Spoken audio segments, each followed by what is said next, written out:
Hi, this is Hưng coming back, and today in this video I'm going to teach you a strategy that will help you save tons of time in learning your second language.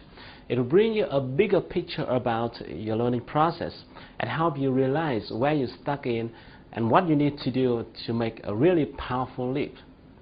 Now, most language learners go through a learning curve like this. Let me draw it for you. So here is time, and here is the level. You would feel dramatic change when you just start learning from the beginning level. Okay? If you didn't notice this fact, it's probably because it's been too long ago. You started learning English for so long that you didn't remember how quick your improvement was at that moment. So normally when you just started to learn the very first words, you would feel like you're improving very quickly. And after a certain period of time, maybe 3 or 4 months, if you study continuously, or maybe longer, it depends. You reach some point between the pre-intermediate or intermediate level. If you are not familiar with these types of level, just think about them as the B or C level in Vietnamese scale that we talk about every day. At this stage, you would probably be able to speak some simple sentences and will be able to understand a little bit when a native speaker says some greetings. But you'll almost have no clue when he speaks at his normal speed. And then, now you'd feel like you stop improving. You feel like you stop improving. As the stage lasts for a certain period of time, most language learners will be discouraged and give up.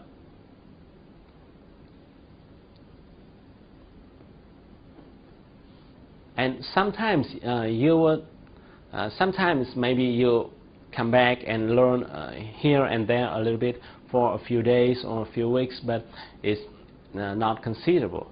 Only few people overcome this period and become really proficient in listening and speaking a second language.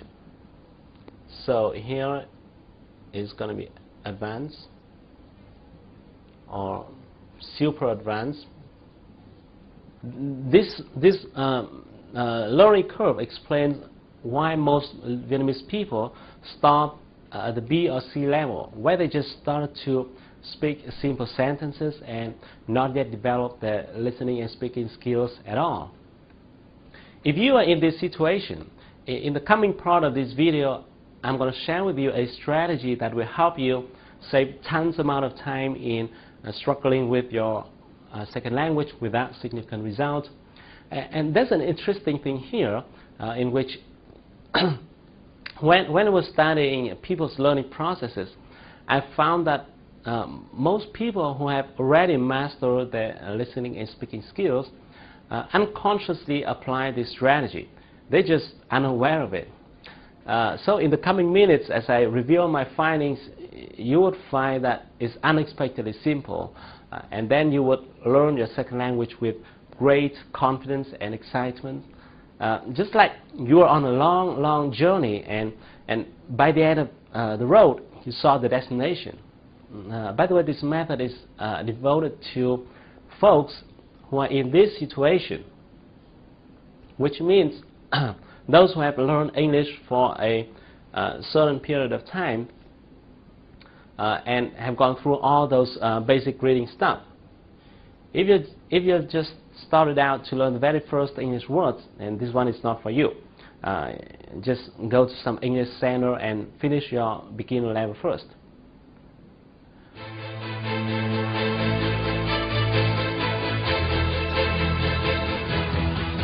So how does this strategy actually look like? In your daily conversation, you'll be touching various topics. To give you a snapshot, let's take a look at this category list. If you look at this, you'll find that there are many different topics such as sport and finance and fashion, business, entertainment, healthcare, government, and so on.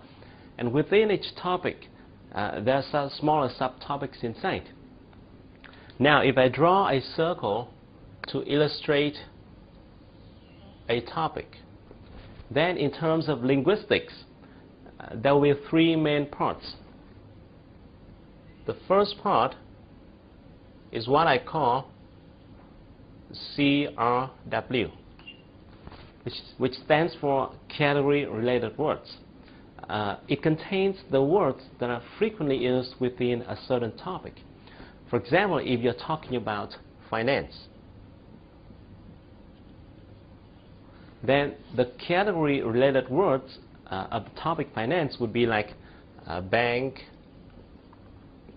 account, debt, and loan, and so on, right?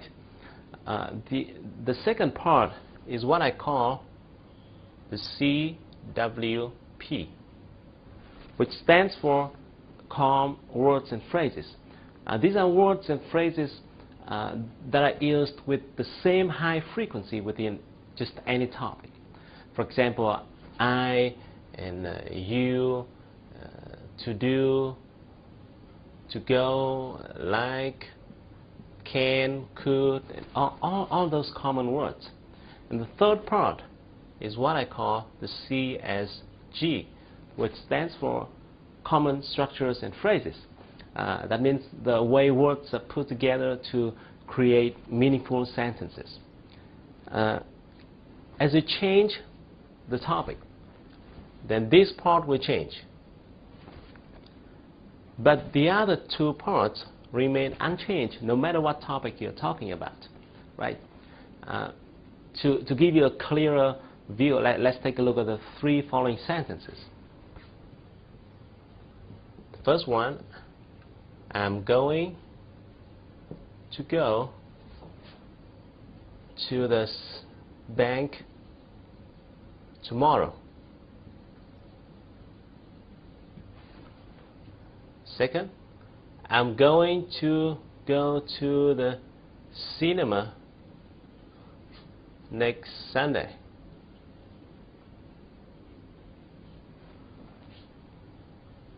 The third one, I'm going to start an entrepreneur next month. Okay. Now, if you look at these three sentences, the word bank and cinema, entrepreneur, are category-related words, belong to the topics finance, entertainment, and business accordingly, right? And these words will change as you change the topic. But the other words, like to go tomorrow, next Sunday, start next month, and the structure, going to do something in the near future, next day, next month, next year, remain unchanged no matter what topic you're talking about. So, do you get the point? Now here's the formula. CWP plus CSG plus CRW equal speak fluently. Once a person can speak fluently about a certain topic, we can say that he has already mastered all three parts of the circle. However, here is what I found very interesting. If you have already mastered these two parts, then even if you don't know the words, the category-related words of the topic, you're still able to speak okay. That means if you miss this one, you're still able to speak okay, even though it might be a little bit time-consuming. For example, if a native speaker say, I'm going to go to the bank tomorrow, and you don't know the word bank, then you would ask him, what? Where are you going to go tomorrow? And he's going to answer, to the bank. And then you would ask, what do you mean by bank? And then he would say, bank is where people save their money. Then you'd be like, oh, I see. You get the point, and you get the point. So that way, you are still able to continue the conversation, even though it might not go very smoothly.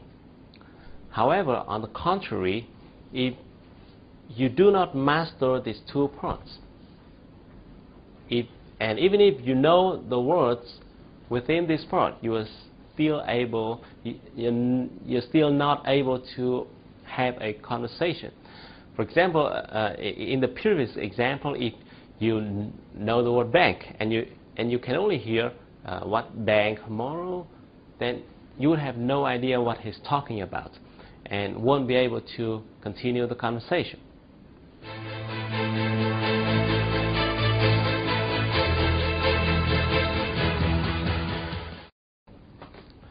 That's why I call these two parts the core zone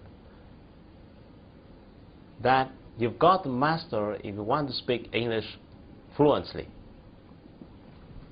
The mistake that most language learners make, and I did make this mistake before when we were studying English, is that we scatter our efforts on too many different topics. So we learn a little bit here, a little bit here, a little bit here, and so. And doing that way, we may end up with learning quite a lot of vocabulary in many different topics, but we may not yet master this core zone. Even though you may have learned it, but not yet really mastered it, so you can really use it. And this could be the reason why you may have learned English for a long period of time, and know quite a lot of words, but so far you can't hear or speak fluently about any topic yet. I think it's not a fault, but it's because when we follow those English textbooks, we have been familiar with reading a bit of story about a new topic today, and then listening to a news about another topic tomorrow, and then practicing about a totally new different topic another day. I also know many people use materials from international tests like IELTS or TOEFL, in which there are many different reading and listening parts about various topics in the world, and doing that way is not really efficient. What you need to do is to focus on one topic at a time. Just focus on a single topic at a time until you master it.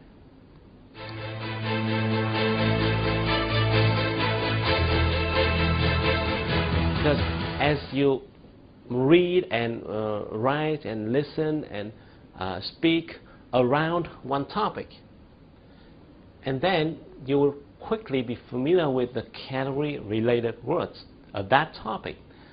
Depending on the size of the topic you choose, the number of category-related words of that topic would be a few hundred or even less.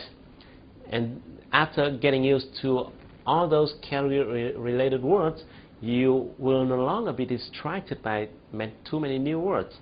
And then the magic happens. You gradually fill up this core zone. And once this process is completed, you'll be able to hear and speak fluently about the topic you've learned. And then guess what? You'll be able to speak okay touching other topic, because you have already mastered the core zone. Now if you're interested in a new topic, all you need to do is to learn the category related words of that topic, which is limited in numbers, and then